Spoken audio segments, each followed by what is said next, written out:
Good morning, students. My name is Deepa Garg, your assistant teacher. Today I will teach you Chapter 5, Major Domains and Landforms of the Earth. आपको हमने keywords के रूप में इस chapter को समझाने का पूरा ट्राई किया था. आई थिंक सभी ने वीडियो को अच्छे से सुना होगा. चैप्टर बहुत इजीली समझ में आएगा. चैप्टर 5 है हमारा मेजर डोमेन्स. मेजर डोमेन्स क्या है? हमारे जो प्रमुख परिमंडल हैं. लैंडफॉर्म्स क्या? हमारी जो भू आकृतियां हैं. हमारी इस पृथ्वी पर जो जो आकृतियां हैं उन सब के बारे में हम स्टडी करेंगे इस चैप्टर में. Life has become possible on the earth only due to pressure of land,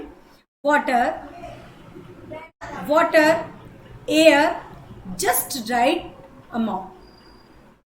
These are called the three domains of the earth: lithosphere, hydrosphere and atmosphere respectively, and where these three domains meet and create condition favorable to the origin and support of life is called a biosphere. जहां आकर के हमारे ये तीनों मंडल lithosphere, hydrosphere, atmosphere मिलते हैं वो हमारा कहलाता है बायोस्फीयर. पृथ्वी पर थल, जल और वायु की पर्याप्त मात्रा होती है, इसीलिए हमारा जीवन यहाँ पर संभव है.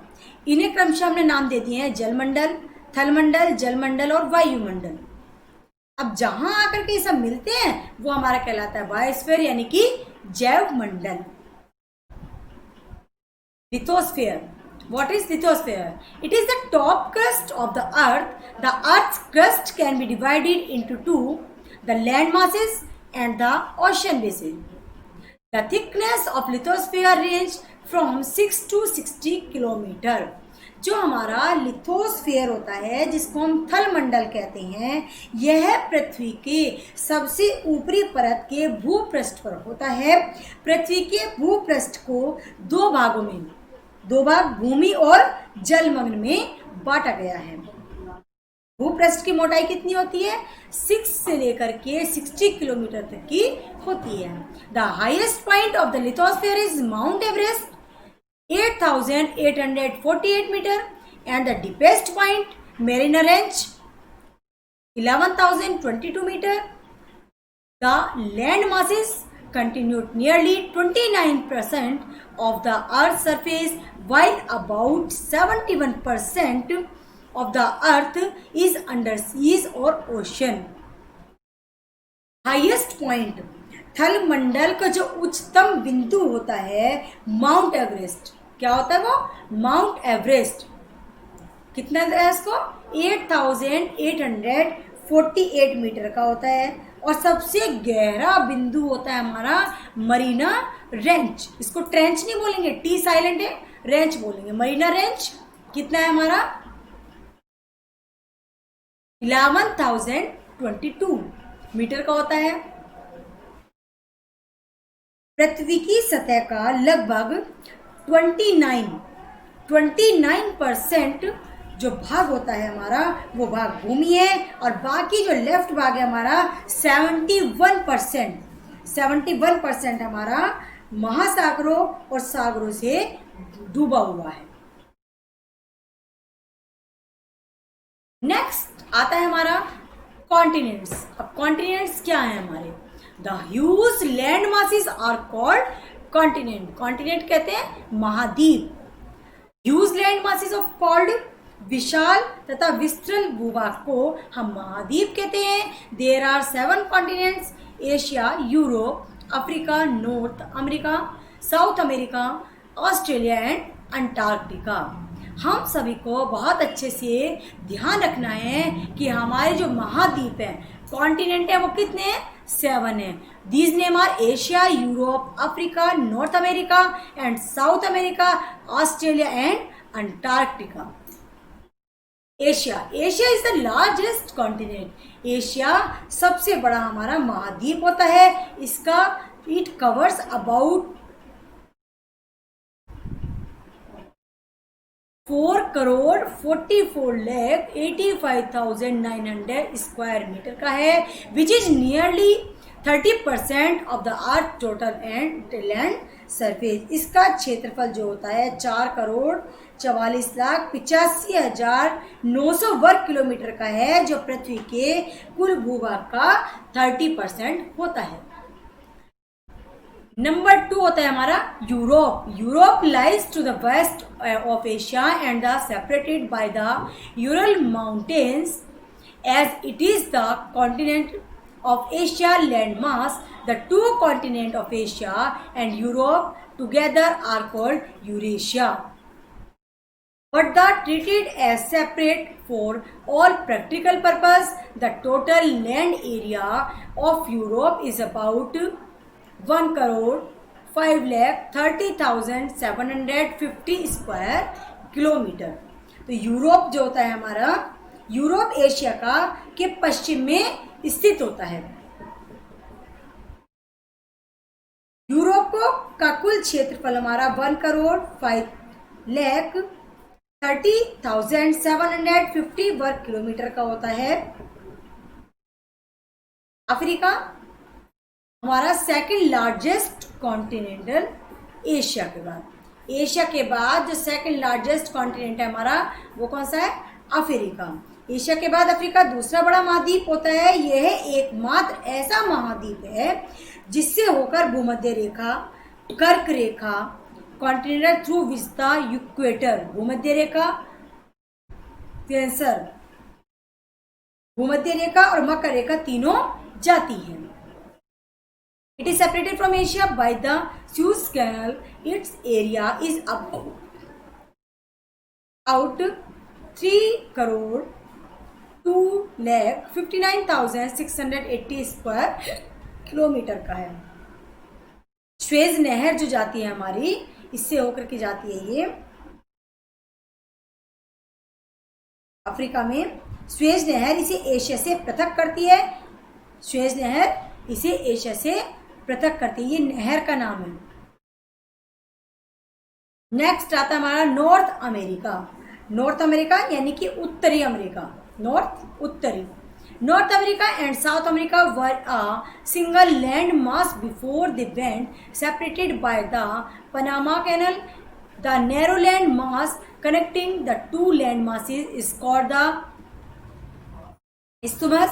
So this is called the Isthmus of Panama. This continent is bounded by 3 oceans. Its total land area is about 2,42,35,280 square kilometre. तो जो हमारा उत्तरी अमेरिका होता है उससे जाती है होकर के पनामा नहर। क्या जाती है? पनामा नहर। पनामा नहर से पृथक होने से पूर्व उत्तरी अमेरिका और दक्षिणी अमेरिका एक ही भूखंड में होते हैं। दोनों भूखंडों को आपस में जोड़ता हुआ जो संकीर्ण भूभाग स्थल मंडल मरुमध्य कहलाता है। अतः इस संधि को पनामा का स्थल मरुमध्य भी कहते हैं। उत्तरी अमेरिका 3 महासागरों से घिरा होता है। इसका कुल क्षेत्रफल हमारा 35,280 वर्ग किलोमीटर का होता है। नेक्स्ट होता है हमारा साउथ अमेरिका, दक्षिणी America. South America is separated from north America bye a narrow land mass. Its total land area is out 1,78,20,770 square kilometre. तो जो हमारा दक्षिणी अमेरिका होता है, दक्षिणी अमेरिका एक संकीर्ण भूभाग के माध्यम से उत्तरी अमेरिका से पृथक हो रहा है। इसका लगभग 1,78,20,770 वर्ग किलोमीटर है। Australia is the smallest ocean continent and the sometime referred to as Iceland's continent. Its total land area is about 78 lakh 30,682 square kilometre.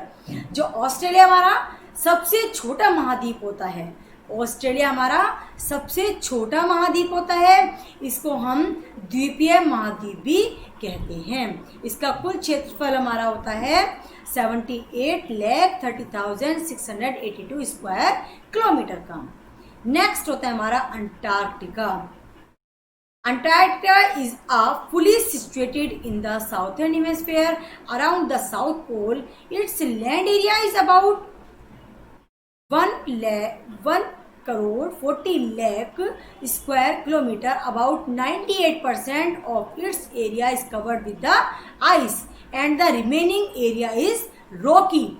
It is an uninhabited continent. Many countries have established their research campus here. India research station here are named Maitri and Dakshin Gangotri. Antarctica पूर्ण रूप से दक्षिणी ध्रुवों के चारों ओर दक्षिणी गोलार्ध से पृथक हो रहा है। इसका कुल क्षेत्रफल हमारा 1 करोड़ 40 लाख वर्ग किलोमीटर का है। इसका 98% क्षेत्र बर्फ से ढका हुआ है तथा शेष क्षेत्रफल पथरीला है। इस महाद्वीप पर जो हमारे यह रोकिया है ना, ये पथरीला है हमारा। इस महाद्वीप पर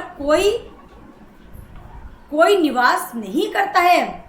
कई देशों ने अपने अनुसंधान कैंप यहाँ स्थापित किए हुए हैं। कई देशों ने अपने रिसर्च होता है अनुसंधान कैंप स्थापित किए हुए हैं। यहाँ स्थित भारतीय अनुसंधान स्टेशनों में मैत्री और दक्षिण गंगोत्री भी इसी में आते हैं। नेक्स्ट आता है हमारा लैंड फॉर्म्स। ऑल ओशियन जो लैंड फॉर्म होते हैं हमारे भू आकृतियां। A mountain is higher than the surrounding areas. It has sharp slopes. Generally, mountains occur in range over hundreds of kilometers. The Himalayas in Asia, the Alps in Europe, and the Andes in South America are such mountain range. Different mountains have varying shape and heights. All mountains are low in height and have rounded peaks. As the Aravalli, the rounded peak occurred due to erosion. In comparison, new mountains have high and pointed peaks as the Himalayas. देखिए, पर्वत अपने आसपास के क्षेत्र से ऊंचे होते हैं। इनके ढलान तीव्र होते हैं। सामान्यतः पर्वत श्रृंखलाओं के रूप में सैकड़ों किलोमीटर तक फैले हुए होते हैं। एशिया में हिमालय, यूरोप में आल्पस तथा दक्षिणी अमेरिका में एंडीज कुछ पर्वत श्रृंखलाएं होती हैं। डिफरेंट माउंटेन्स, अलग अलग माउंटेन्स में आकृतियों और ऊंचाइयों में अलग विविधता होती है। पुराने पर्वतों की ऊंचाई कम है तथा उनकी चोटियां गोल होती हैं। जैसे अरावली पर्वत है हमारा, चोटियों की गोल होने के कारण अपर्दन होता है, जिसे हम इरोजन कहते हैं। इरोजन क्या है हमारा? अपर्दन। इनके तुलना में नए पर्वतों जैसे हिमालय की चोटियां ऊंची और नुकीली होती हैं। Life in mountain is not easy as it is difficult to construct roads, railway bridges and buildings. Farming is not easy in mountains as well. This is the reason that mountains are sparsely inhabited. Some mountain ranges are completely uninhabitable. पर्वतों पर जीवन बहुत ही सरल नहीं है। यहाँ सड़कें, rail मार्ग, पुल तथा भवन निर्माण बहुत मुश्किल होता है, कठिन होता है। पर्वतों पर कृषि करना आसान नहीं है। यही कारण है कि पर्वतों पर बसावट बिखरी हुई होती है। कुछ पर्वतमालाओं में से तो निवास नहीं ही करते हैं।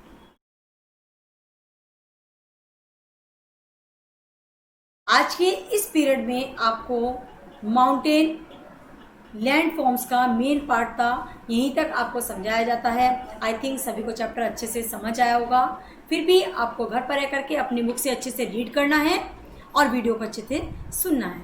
Thank you everyone.